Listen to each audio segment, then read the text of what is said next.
হাসি থেকেই যেন তীর ছুটে যাচ্ছে। ও যখন তাকায় তখন ওর ভ্রমর কালো চোখ দুটো নামে কোনো চিত্রাভিনেত্রীর চোখের চাউনি অনুকরণ করে। ও যখন রাস্তায় বেরোয় তখন ওর শাড়ির গিঁট থাকে নাভির নিচে। কলসিকির আকারে থলথলে নাভি হুমড়ি খেয়ে বেরিয়ে থাকে শাড়ির বাইরে। অনায়াসে রাস্তার লোক তখন হাঁটতে হাঁটতে চোখ বুলিয়ে ওর নাভি চেটে নেয়। ঝুমুরের তখন খুব আনন্দ হয়। ও তখন নিজেকে খুব বেশি সুন্দরী ভেবে বসে। আবার ও যখন হাত কাটা ব্লাউজ পরে বাসে ওঠে এবং বসার সিট না পেয়ে দুহাত তুলে রড ধরে দাঁড়িয়ে থাকে, তখন বাসে যাত্রীরা তাকিয়ে তাকিয়ে দেখে। তখনও ঝুমুর ভাবে ও খুব সুন্দরী, নইলে যাত্রীরা তার দিকে তাকিয়ে থাকবে কেন? ঝুমুরের এই বেহায়া হাসি, চোখের চাউনি, নাভির নিচে শাড়ি পরা, হাত কাটা ব্লাউজ পরে সুন্দরী ভাবা, এসব আমার ভালো লাগে না। তবে ভালো না লাগলেও ঝুমুরকে কোনোদিন আমি মুখ ফুটে প্রতিবাদ করতে পারিনি। এটাই ঝুমুরের কাছে আমার সবচেয়ে বড় অক্ষমতা। তবু ঝুমুর যে আমার কাছে আসে এটা ভাবতে আমার সবচেয়ে ভালো লাগে। ঝুমুর ইচ্ছে মতো যেমন সাজুক না কেন, ও না সাজলেও দেখতে খারাপ না। ও সারা গায়ে কাঁচা হলুদ রঙের চটক আছে, সারা গাটা যেন মোম দিয়ে মাজা, নড়লে নড়লে চকচক করে ওঠে। উপচে পড়া যৌবন, ডিমের মতো মুখে ঈষৎ বাঁকানো টিয়া পাখি নাক, মাথার চুলে ডগাগুলোকে কাস্তির মতো বেঁকিয়ে ছাঁটা, পেশি বহুল প্রসারিত দুটি হাত, সুন্দর শিকির আকারে নাভি, ঠিক যেন চড়ুই পাখির ঘুলঘুলি। ভাবি পাছার উপর টাইট করে যে কোনো শাড়ি পরলেই ওকে ভালো মানায়। এক কথায় ঝুমুর বেশ সুন্দর। ঝুমুরের কাছে আমি কিছুই না, আমার রূপ নেই, একথা অনেক মেয়ের মুখ দিয়ে শুনেছি। শুধু ঝুমুর একথা বলেনি। আমার গুণও নেই, এ কথাও অনেক মেয়ের মুখ দিয়ে শুনেছি। শুধু ঝুমুর শুনে এ কথাটা মেনে নেয়নি। ওর চোখে নাকি আমি অনেক বড়, আরও বড় হব। আমি মানি না, মানতে সাহস হয় না। নিজের বড় হবার কথা কি আগে থেকে ভাবতে পারো? আমি মনে করি আমি সাধারণ 5 জনের মতো। শুধু এইটুকু বলা যেতে পারে আমি তুলি নিয়ে ছবি আঁকতে পারি, ব্যাস এই পর্যন্ত। বাড়িয়ে বললে বলা যেতে পারে এখানে সেখানেই আমার বেশ কয়েকটা ছবির একক প্রদর্শনী হয়েছে এবং আমার ছবি দেখে নাকি অনেকে প্রশংসা করেছে। নিজে কানে কোনোদিন শুনিনি, শোনার ভাগ্যই হয়নি। তবে ঝুমুর শুনেছে, শুনে এসে বলেছে, শিল্পী শান্ত রায়ের একক চিত্র প্রদর্শনীর প্রশংসা শুনে এলাম। বলতে বলতে ঝুমুরের গলা থেকে তখন আটকে থাকা এক মুখ খুশির উচ্ছ্বাস মাটিতে ফেটে পড়েছে। ঝুমুরের এই উচ্ছ্বাসে যে স্বপ্ন ছিল তা আমার পক্ষে বুঝে নিতে এক বিন্দু কষ্ট হয়নি। শুধু ভেবেছি স্বপ্ন দেখা ভালো, স্বপ্নতে সুখ থাকে, কিন্তু স্বপ্ন ভাঙা, তাতে কোনো সুখ থাকে না, থাকে বিষাদ। ঝুমুরের এই স্বপ্ন দেখা কিংবা আমার এই অপ্রত্যাশিতভাবে স্বপ্ন খুঁজে পাওয়া কি অবধারিত? ঝুমুর বাবার এক মেয়ে, বাবা রেলের অফিসার, মা স্কুলের অ্যাসিস্ট্যান্ট টিচার। ওদের আভিজাত্যের একটা বড়াই আছে, ঝুমুরকে দেখলে তা বোঝা যায়। ঘন্টায় ঘন্টায় শাড়ি ব্লাউজ বদলানো, মুখের উপর ইকড়ি নিকড়ি সাজ, মুখ টিপে গুনগুন করে হিন্দি গানের সুর ভাজা, এসব ঝুমুরের স্বেচ্ছার আধিপত্য। ঝুমুর যখন তখন আমায় বলে আমি হলাম বাপি আর মামনির খেলার পুতুল, ওরা আমায় অনেক দেয়, তুমিও আমার সঙ্গে এলে তোমাকেও ওরা দেবে। আমি কারো কিছু প্রত্যাশী কিংবা খেলার পুতুল হতে চাই না। সারাদিন মাথার ঘাম পায়ে ফেলে উপার্জনের কথা ভাবতে হয়। উপার্জনই আমায় ভবিষ্যতে দূরদৃষ্টির শক্তি এনে দেয়। সময় আমার বরাবর কম। ঝুমুর এই কথাটা বুঝতে চায় না বলেই আমার কাছে আসে, আর এসে বিরক্ত করে। বিরক্ত ছাড়া কী বলবো, ভালো না লাগলেই তো বিরক্ত ভাবে মানুষ। ঝুমুর বলে ঘরে বসে বসে প্রাণ ওষ্ঠাগত হয়ে উঠেছে, চলো কোথাও সিনেমা দেখে কিংবা বেরিয়ে আসি। এখন আমি ঝুমুরের মুখের উপর এই কথা বলে ফেলি, না ভালো লাগছে না, তুমি একা ঘুরে আসতে পারো। ঝুমুরের মুখ কেমন হঠাৎ গম্ভীর হয়ে যায়।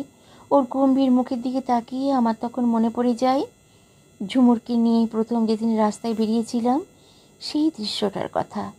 উড়ন্ত বকের মতো শাড়ির আঁচল দুলিয়ে দুলিয়ে ঝুমুর হাঁটছিল, আমি হাঁটছিলাম। আমাদিকে রাস্তার কোনো লোকই তাকিয়ে দেখেনি। ঝুমুরের দিকে সবাই কেমন ফ্যাল ফ্যাল করে তাকিয়ে দেখছিল। মনে হয়েছে তখন রাস্তার লোকেরা ঝুমুরের লালিত্যময় নরম দেহটাকে গিলতে চাইছে। ঝুমুর দেখিয়ে বোকার মতো বলেছে, দেখেছ তো তোমার দ্রব্য সামগ্রীতে কেমন নজর পড়েছে। আমার রাগ হয়েছে, সে রাগ ঝুমুরের জন্য। তবু রাগ দেখিয়ে বলতে পারিনি, ওরা তোমায় কেউই নজর দিচ্ছে না ঝুমুর, ওরা দেখছে তোমার নগ্নতা। তোমার সুন্দরী বলতে ওদের বয়ে গেছে। কেন বলতে পারিনি আমার জানা নেই। এ কি মনের দুর্বলতা না অন্য কিছু? ঝুমুর তো কতবার ঝড়ের মতো দৌড়ে এসে আমার ঘরের নির্জনতায় বসে ওর আনন্দের গল্প করেছে, যে গল্প আমার ভালো লাগার মধ্যে পড়েনি, তবু প্রতিবাদ করতে পারিনি। ঝুমুর স্বাধীনভাবে গল্প বলেছে। এই শুনবে, আজ একটা মজার কাণ্ড হয়েছে। আমি বলেছি, কি? পাশের বাড়ির বিশু তো চেনো তুমি? বিশু? হ্যাঁ, ও আমায় ফোন করেছিল। কি বলেছিল জানো? না বলে কি করে জানবো? বলছিল তোমার চোখ দুটো কি সুন্দর, দেখলেই আমার বুকে চিনচিন ধরিয়ে দেয়। তোমার হাসিটা না ভারী সুইট, চিনির চেয়েও। লাল শাড়ি পরলে তোমায় এক্সেলেন্ট লাগে, ঠিক যেন সুচিত্রা সেন। এই যে তুমি কথা বলছো, এখন আমার কি মনে হচ্ছে জানো? তোমার গলা থেকে যেন পিওর হানি ঝরছে। বলে মুখ থেকে চুপ করে চুমু খাবার শব্দ করেছিল। আমি তখন কি করলাম জানো? বললাম তো, না বললে আমি কী করে জানবো? আমি কি অন্তর্যামী নাকি? ঝুমুর বলেছে, বাবা, কথা বলতে গেলে এই রকম একটু বলতে হয়। নাও শোনো। ঝুমুর বলেছে, আমার গলার স্বরটা এখন শুনতে পাচ্ছ? কি মনে হচ্ছে তোমার? ঝুমুর যে এরকমভাবে গলার স্বর বদলাতে পারে তা আমার আগে জানা ছিল না। আমি শুনে বলেছি, এ গলা তোমার নয় বুঝেছি, কিন্তু কার? এ গলার স্বর আমাদের বাড়ির রাঁধুনি মাসি মোক্ষদার। এই গলা করেই তোমাদের নবাব কার্তিককে বলেছি। দিদিমণিরে কথাগুলা কইয়া দেব। অপর প্রান্ত কে কে কি বলছেন? ঝুমুর, আমি দিদিমণির রাঁধুনি মোক্ষদা কইতেছি বাবু। অপর প্রান্ত, ননসেন্স। ব্যাস, লাইন কেটে গেল। ঝুমুর কথা থামিয়ে আমার মুখের দিকে তাকিয়ে শাড়ির আঁচলটা মুখের মধ্যে পুড়ে দিয়ে খিলখিল করে হাসতে হাসতে ধনুকের মতো বেঁকে পড়েছে। ঝুমুরের এই গল্প শুনে না হাসলেই নয়, তাই একটু হেসেছি। আমি বুঝেছিলাম ঝুমুর নিজের খ্যাতি বাড়াবার জন্যেই এই গল্পের ফাঁদ পেতেছে। তবু ঝুমুরের মুখের উপরে কিছু বলিনি। হ্যাঁ হুঁ শব্দ করে ওর গল্প শুনেছি, আর ঘাড় নেড়ে নেড়ে সায় দিয়েছি। কিন্তু ঝুমুর যদি আজ আসে, ও তো আসবেই, কথা দিয়ে রেখেছে। এসে যদি বলে চলো কোথাও ঘুরে আসি, ও তো কথা বলবেই, প্রতিদিনই বলে, আজ কেন বাদ পড়বে? আমি কি আর ঝুমুরকে বলে ফিরব আমার মনের একান্ত গোপনের ইচ্ছার কথা? কি করে বলবো? বলবো না, ঝুমুর, তোমার সঙ্গে আমি কোনো দিন কোথাও যাব না। ঝুমুর যদি জিজ্ঞেস করে, কেন তুমি আমার সঙ্গে যেতে চাও না, তখন কি করে বলবো? থলথলে নাভির নিচে শাড়ি, হাত কাটা ব্লাউজ, খিলখিল বেহায়া হাসি আমার মনকে কষ্ট দেয়। তুমি ওই বেশে আমার সঙ্গে হাঁটলে রাস্তার লোক তোমায় নগ্ন ভাবে, এভাবে বলবো না অন্য কোনোভাবে বলবো? সেটা কিভাবে বলা যায়? ওই তো সেই শব্দ, বিশেষ শব্দ, ঝুমুর আসার শব্দ। ঝুমুর যখন আমার ঘরে ঢুকি, তার আগেই ওর পায়ের তোড়া থেকে ঝমর ঝমর শব্দ এসে আমাকে জানিয়ে দেয় ঝুমুর আসছে। আমি তখন নিজেকে তৈরি করে নিই, ঝুমুরকে আজ কী বলবো। আর ঝুমুরকে যদি জীবনের একটা গল্প শোনাই। ঝুমুর এসে ঘরে ঢুকলো, আমার সামনে লাল সোফাতে বসতে বসতে বলল, কি করবে এখন? ঠিক নেই, চলো সিনেমা দেখে আসি। না, বৃষ্টি নামবে এক্ষুনি। জানালার ফাঁক দিয়ে আকাশের দিকে ঝুমুর চোখটাকে ছুঁড়ে দিল।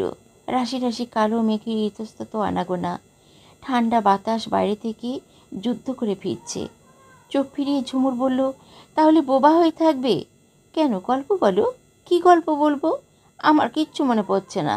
তোমার ইচ্ছে যদি বলো। আমি বলবো? এই সুযোগে যদি ঝুমুরকে আমি আমার মনের কথাগুলো শুনিয়ে দিই তাহলে কেমন হয়? ঝুমুর কি আমার মনের অভিসন্ধি আমার গল্প থেকে বুঝতে পারবে? বলেই দেখি ঝুমুর বোঝে কি না। বললাম, শুনবে গল্প? তোমার জন্যে আমার একটা ভালো গল্প মনে এসেছে। ঝুমুর কথাটাতে জোর না দিয়ে হেলাই বলল, বলো বললাম। কোনো এক গল্পটার নাম কোনো এক যুবক যুবতীর গল্প বলো। মনে করো যুবকটা এক অতি সাধারণ, তার কোনো বিশেষ স্বপ্ন থাকলেও সহজে তা প্রকাশ করে না। মনের ক্ষুধা মেটাতেই ইজেলে সে তুলির আঁচড় টানে। বেঁচে থাকাটাই তার কাছে সম্পদ। কিন্তু তার জীবনে রুচি আছে, সে শিল্পী, শিল্পী মন। তার নগ্নতা পছন্দ করে, তবে প্রকাশ্যে নয়, গোপনে। তার সঙ্গে এক যুবতীর আলাপ। যুবতীটি আভিজাত্যের ঢেউ খেয়ে মানুষ হয়েছে। সে শিল্পী মনের কথা বুঝতে চায় না, জানতেও চায়নি কোনো দিন। এখানে যুবকের সঙ্গে যুবতীটির পার্থক্য হয়ে গেছে। যুবতী যখন যুবকের কাছে আসে, যুবকের ভালো লাগে না, যুবতীকে নয়, যুবতীর অশালীন সাজগোজ, নাভির নিচে শাড়ি পরা, হাত কাটা ব্লাউজ পরে বাসে ওঠা, সব সময় চাউনিতে চিত্রাভিনেত্রীর চোখের চাউনি অনুকরণ করা, কথায় কথায় খিলখিল করে বেহায়া হাসি হাসা, এসব সময় যুবকের রুচির বিরুদ্ধ ঘোষণা করে। শেষে যুবক তার মনের কথা বলে ফেলে। এসবের জন্য তার ভালো লাগে না। যুবতীর আশ্চর্য হয়ে যাবার কথা, আশ্চর্য হয়ে যায়। বিস্ময়পূর্ণ গলায় জিজ্ঞেস করে ওঠে, ফ্যাশন ভালোবাসো না তুমি? যুবক বলে, ফ্যাশন ভালোবাসি, কিন্তু ফ্যাশনের মধ্যে নগ্নতাকে মোটেই ভালোবাসি না। যুবতী জিজ্ঞেস করে, কেন? যুবক তখন তার একান্ত মনের কথা এক এক করে বলে ফেলে। তুমি যখন রাস্তা দিয়ে ওই বেশি হাঁটো, তখন রাস্তার লোকেরা তোমায় চোখ দিয়ে গিলে গিলে খায়। তুমিও তখন নিজেকে সুন্দরী ভাবো। আর আমি ভাবি কি জানো? ওরা আমার ব্যক্তিগত অধিকার, যে অধিকার আমি ছাড়া আর কেউ ভোগ করতে পারবে না। সে অধিকারকে লুটে নিতে চাইছে, আর তুমি স্বেচ্ছায় ওদেরকে হাসতে হাসতে বিলিয়ে চলেছ। তখন আমার মনটা বলি দেয়, পাঁঠার মতো যন্ত্রণায় ছটফট করতে থাকে। সে তুমি বুঝবে না, কোনো দিনই বুঝবে না। যুবকটা তখন, থাক, বুঝেছি, আর বলতে হবে না। এ গল্প আগে বলনি কেন? ঝুমুর আমার গল্প বলায় ব্যাঘাত ঘটালো। বললাম, সুযোগ পাইনি। ঝুমুর আর কথা বাড়ালো না। গালে হাত দিয়ে ভাবনার অতল সাগরে তলিয়ে গেল। তলিয়ে গিয়ে সাগরের নিচ থেকে কিছু মণিমুক্ত খুঁজতে চেষ্টা করলো। পেন হলো বোধহয় একটু তার, পেল কিনা বুঝতে পারলাম না। আর বসলো না সে, সোফা ছেড়ে দাঁড়িয়ে পড়ল। দাঁড়িয়ে কাপড়টাকে টেনে টুনে ঠিক করে নিল। সামনের কপালে ঝুঁকে থাকা চুলগুলোকে হাত দিয়ে পিছনে সরিয়ে দিল। ভাবলাম, ঝুমুর যাবার সময় অন্তত কিছু বলে যাবে। ও কিচ্ছু বলল না, নিঃশব্দে ঘরের বাইরে চলে গেল। বাইরে তখন মুষলধারে বৃষ্টি পড়ছে। ঝুমুর নিশ্চয়ই ভিজে যাবে। বন্ধুরা, গল্পটি এখানেই সমাপ্ত হলো।